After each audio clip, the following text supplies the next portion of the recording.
Aliens! They're all over the news. It's kind of crazy.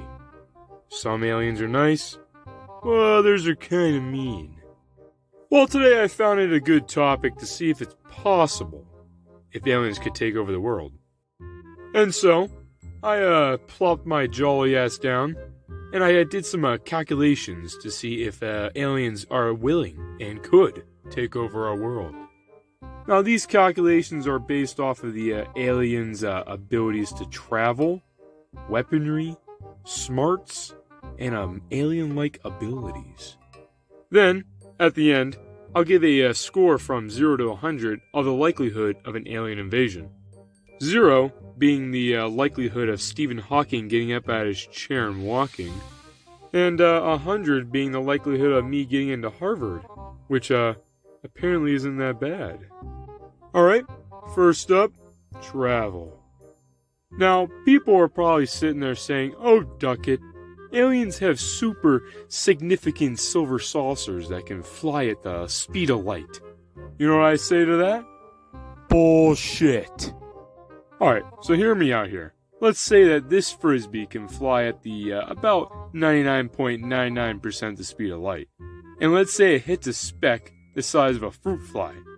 This means when the frisbee flies and hits the fruit fly, this would be equivalent to about a nuclear bomb. So, not only would we need something that would not get destroyed by the collision, but we'd also need a ship that can take all these blasts constantly while it travels through space.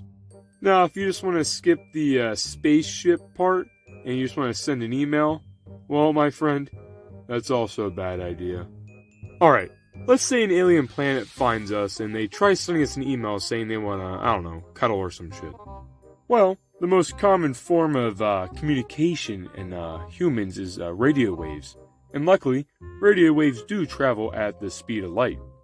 Now, saying this, if aliens do use radio waves to communicate with us, that means if they are about 50 light years away and they try sending us a message, it will probably take 50 years for us to receive that message.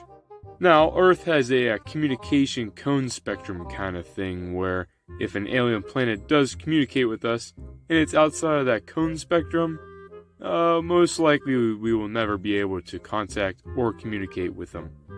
It's kind of like your mom asking you what you want for dinner, and instead of going over there herself, she just sends a snail to deliver the message to you. So, when that snail crawls up your leg and delivers the message, you need to send your own message. So, you send yours, and then it takes 5 years to get to you, 5 years to them. That's 10 years. Up next, alien weaponry. Alright, now don't get me wrong. I would love some cool alien tech, super death bipod machines, laser guns. But if I had to take a guess on what kind of alien tech there is out in the whole entire universe, I would probably say it's more comparable to like Titanfall kind of stuff.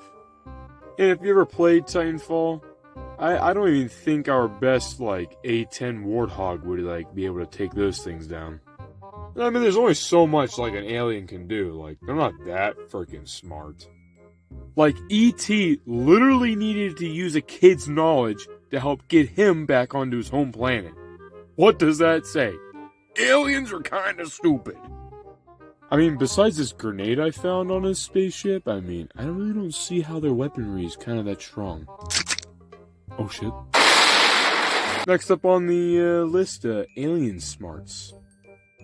Now, Earth isn't really full of the smartest individuals. Just take a look at some of these people. Now, the one-of-a-kind individuals come from this part of America, where they're some of the best inventors, and also some of the worst inventors. And don't think you're safe, Great Britain, with your tea and crumpets. You guys aren't that very smart. Wow, holy shit, that was bad.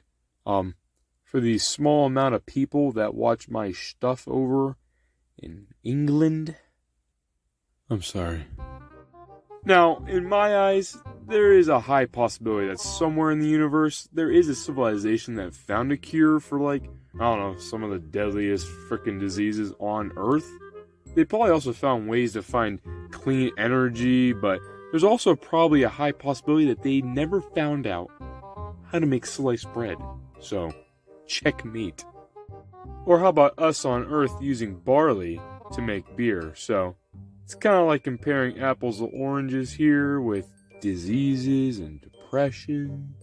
We also have AI robots that can fight in wars, and we also have robots that can do the job of a Starbucks worker and don't expect a tip.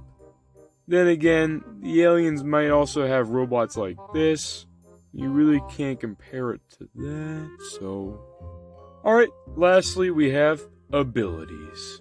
Now, if there would be an alien invasion, I wouldn't imagine a fiery landscape only comparable to No Man's Land from World War I.